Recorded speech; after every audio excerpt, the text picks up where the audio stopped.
Hey, back to this review of the Samsung B7722. Um, like I said, this phone, the reason I got it is because of this. Not because it's touchscreen, not because it's resistive or it's a Samsung or whatever. Simply because it's a dual SIM phone. And not only that, it'll run both phones active at the same time. You know, both SIM cards active at the same time. I'm just going to throw this into slot 1. I don't have a second SIM to show you at this moment, but you know, both SIMs do work. You know, and both will connect to respective phone networks at the same time. Let me turn it back on. Right on, the screen's a little greasy. I mean, it looks like there's lint on it or something. I got a little lint underneath the screen protector, but it's not a big deal.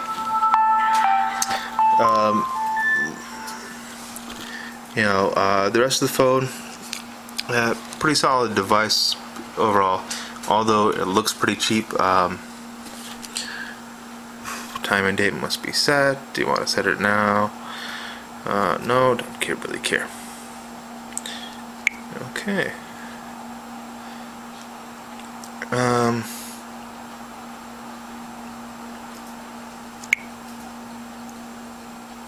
Oops. Okay, so you notice it said contact. I pressed on the contact list. It said initializing. That's the thing about this phone, is that it is slow and everything. Now there's a little lag time when I'm scrolling through this list of contacts. David Hume, Ian Farr, Jeremy Guinness, nobody's. I think that may be definitely notice the lag in when I'm moving it left to right. That's not a big deal. That's probably built in. Sort of like Nokia with their the Symbian Touch, or even the S3 Symbian 3rd edition now. There's a little bit of lag when it switches through, and that's okay. It's meant to do that. Maimo does that too. But notice how long it takes those widgets to pop back up. I mean, it's a simple calendar, simple SIM card reader. Let me go back. I mean, profiles. It takes half a second to, and it's noticeable, regardless of how much time it is. It's definitely noticeable. A review of the phone itself. Like I said, it's all plastic. It makes it feel a little cheap. I don't think there's any metal at all. I think that's chrome. Plastic cover, or painted to look like chrome. Still, a decent looking device. Not worthy of something that is priced at $300. I mean, the E72 is cheaper than that, and definitely looks like a moneyed device. This does not. The plastic backing that is fingerprint awesome. Doesn't help either. A single solitary speaker down there. But like I said, that's not the reason you buy this phone. You buy it because it has a big ass screen, 3.2 inches. Pretty nice. It's a plain LCD screen, not AMOLED or anything. And you buy it for the fact that it has 2 SIM cards, which is pretty awesome, actually. And if that's your main function, this is probably the best phone that you can get on the market. That'll handle 2 SIM cards with quad band on each, and 3G, of course, world 3G, not US 3G, on the first SIM card only. So second slot won't have 3G, but hey, you've got 2 freaking SIM cards, so I don't think it really matters. Overall, the phone is very basic feature phone setup. As you saw, 3 home pages. The background is customizable for each set of SIM cards. So if I had a second SIM card in here, for example, I don't have it, so I can't show it off. You know, it would show up with a separate background. Widgets would all stay the same. You know, you still get the same scrolling, this and that, but you know, the background would be, you know, 3 different sets. Just so you know sort of which, you know, phone you're using. The rest of the functions of the phone, overall the phone is pretty mediocre in terms of, you know, what it does. It does have Bluetooth and a very nice visual way of setting it up. Let me see if it'll show it here.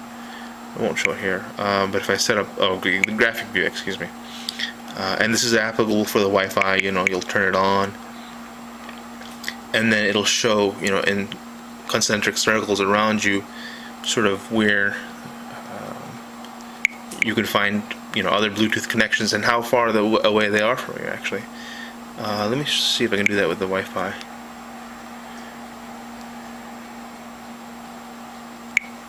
Okay, tap there to turn on Wi-Fi. And, you know, who do you want to connect to? And sort of, I believe, I'm not sure if this is based on strength or range, or I don't know how I would tell range, but it's probably based on strength.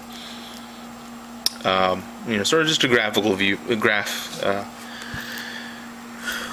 type output of just sort of, you know, where you are. By the way, that's the back key,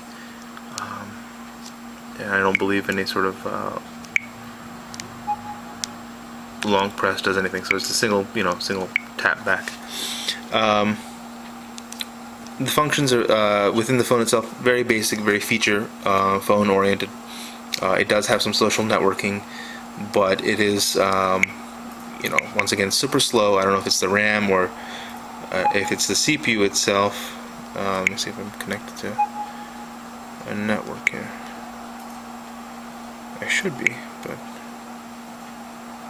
there we go.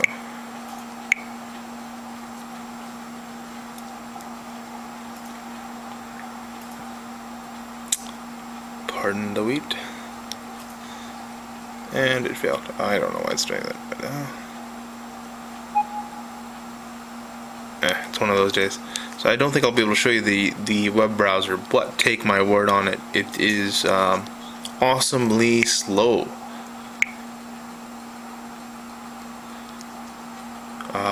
You know, you can see it. You know, it takes a good damn second to sort of get anywhere. And also, secondary thing is, it does have auto rotation, by the way, is that in the browser, you know, you have to load everything else. The entire page has to load before you can actually end up using it, which is kind of irritating as well. You know, everything else, like I said, very basic. It has cool ways of presenting it. You know, little folder view. You know, strewn about like collage, list. It does manage to do little cool things like that with all these basic things, but overall, it's a pretty dumb phone. You know, you're not going to be doing anything fancy with it. You're not going to be running any apps on it. It'll have what it has. You know, you'll be happy with the calculator. It doesn't even do the widescreen calculator. As far as you know, contacts go, you know, the list is there. Everyone is who they are, and then you can sort of do, you know, the visual list as well. Oops, excuse me.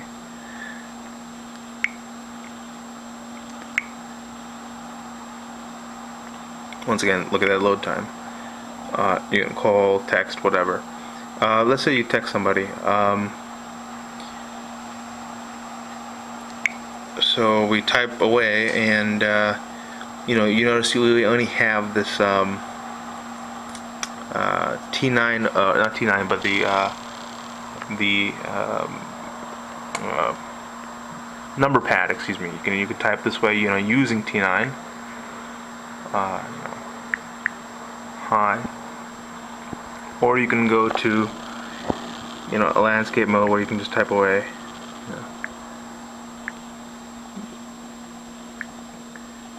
How are you?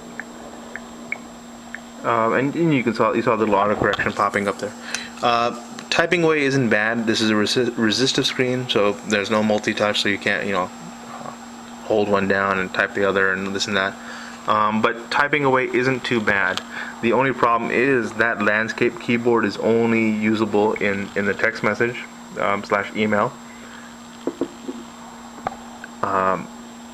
and in the web browser. So, for example, if I was to make a new contact,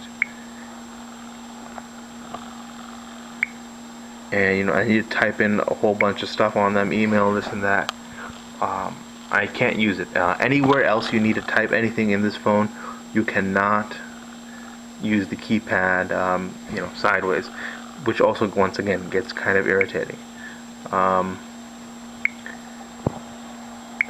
The only other thing I can think of that you really want to do with this phone is take pictures. And luckily that is somewhere where this phone does shine. Video camera is not that great. Pretty low resolution, as you can see, 320 by 240, and a very low set of frame rates. But the camera, the still camera portion, is not that bad. If you can see up there, you can set up up to 5 megapixels, of course. Little stability correction, if you will. You can set up the exposure metering, you know, automatic flash, you know, red eye, all that stuff, and it's not bad. I have to admit, it's pretty good. And the flash isn't anything big deal, but it's nothing to complain about. You can scroll through,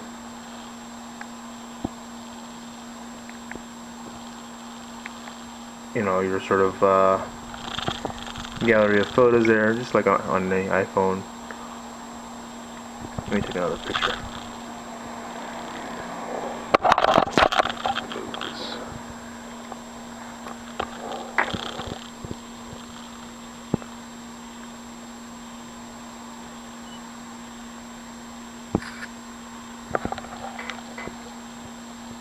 So,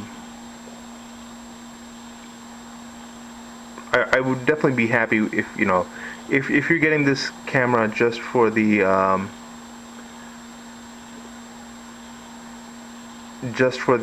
SIM card, or sorry, excuse me, if you're getting this phone for just the SIM card, I just had a brain freeze there.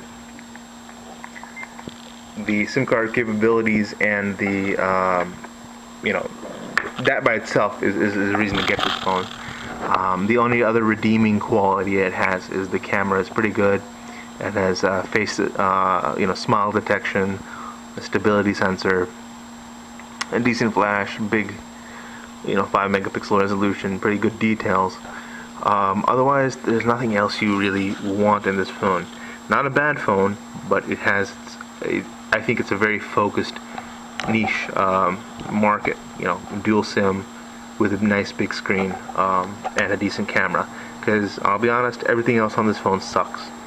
It has these widgets, but they're horrible in terms of use. There's really nothing big deal about them. Don't bother with YouTube because it's slow like nobody's business.